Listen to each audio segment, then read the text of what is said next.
Thanks so much for watching this video today. We're gonna be going into the 7 golden rules of real estate investing this year.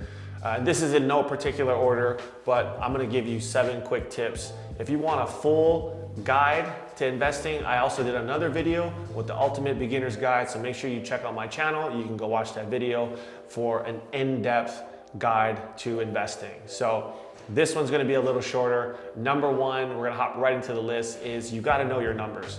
Whether you're flipping a home or you're buying to hold and rent out, you have to know what you're getting into. On a flip, you can easily overpay for a house, over improve the home. Next thing you know, you're upside down and then you're stuck with the property. Or maybe you're looking to rent it out, right?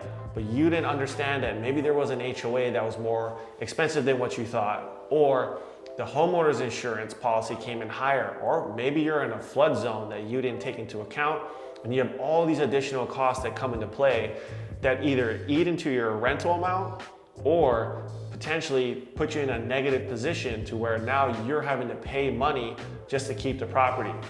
And the only solution to that is either selling it or refinancing somehow to lower your payment so that way you can cash flow on the home. But you don't want to make the mistake of not knowing your numbers up front. And number 2, you have to have patience.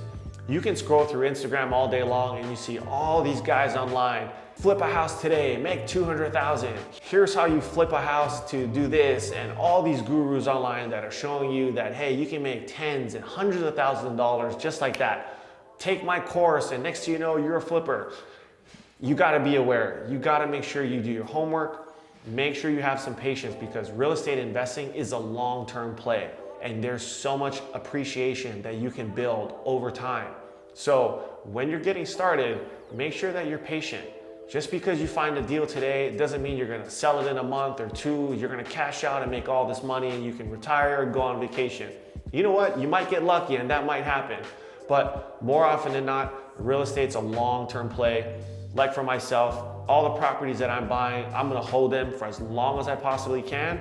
And eventually I'll pass that down to my daughter and she will have passive income for the rest of her life that she'll never have to worry about. Number 3, you wanna be focused on the micro.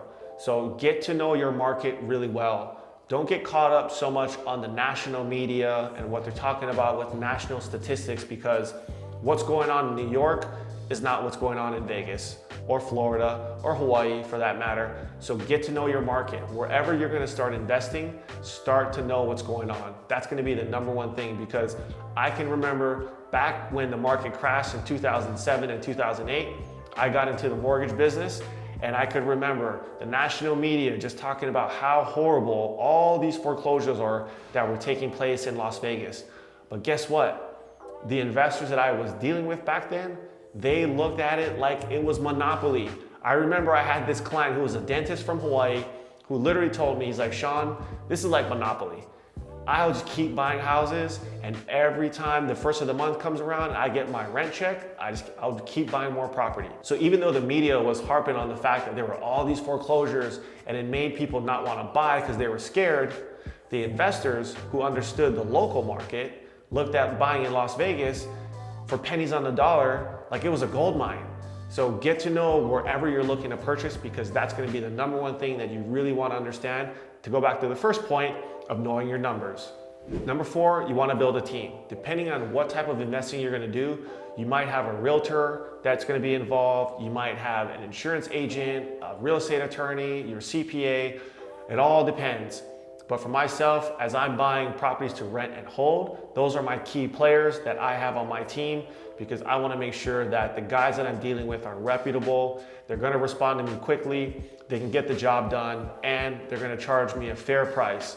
And that's the number 1 thing. Don't get too caught up in paying for services.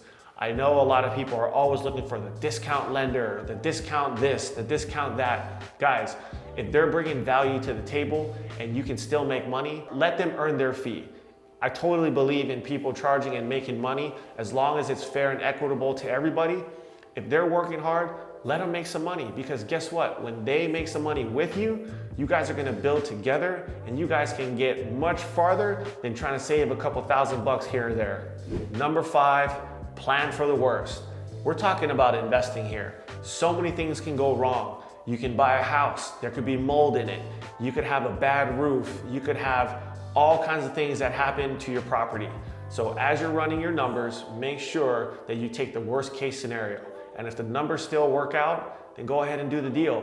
But remember, you gotta have patience as well. So as you're looking at your properties, as you're looking at these investment opportunities, look at the worst case scenario. Don't always hope for the best. If the numbers still work when the numbers are the worst, hey, if things turn out for the best, then there you go. You just got an added bonus to your investment. So make sure you plan for things to go bad. Number 6, if you're looking to get financing, make sure you work on your credit. And if you're self-employed, understand how a lender looks at tax returns, because so many self-employed borrowers out there write off all their income. So even though your CPA did a great job at limiting your tax exposure, when it comes to mortgage financing, it hurts you so much. I see so many guys that are like, I made 200 grand last year, and I look at their tax returns, it's like, no, you didn't. You showed the IRS you made 50,000 bucks.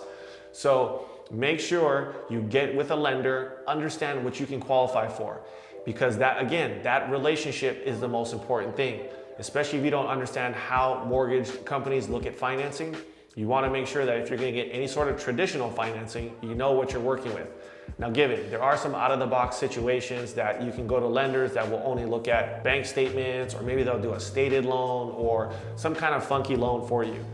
Those programs are out there, but remember, you're not going to get the market rate. You're always going to pay higher interest for that. So make sure on point number 6, you got your credit good and you know your finances.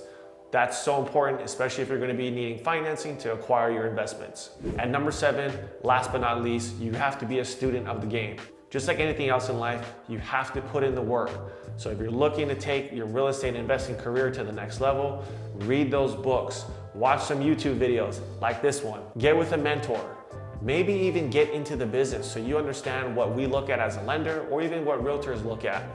Podcasts, there's so many different ways that you guys can continue to keep learning and utilize all the information and knowledge that's out there for free to be able to better yourself and take your wealth into the next level.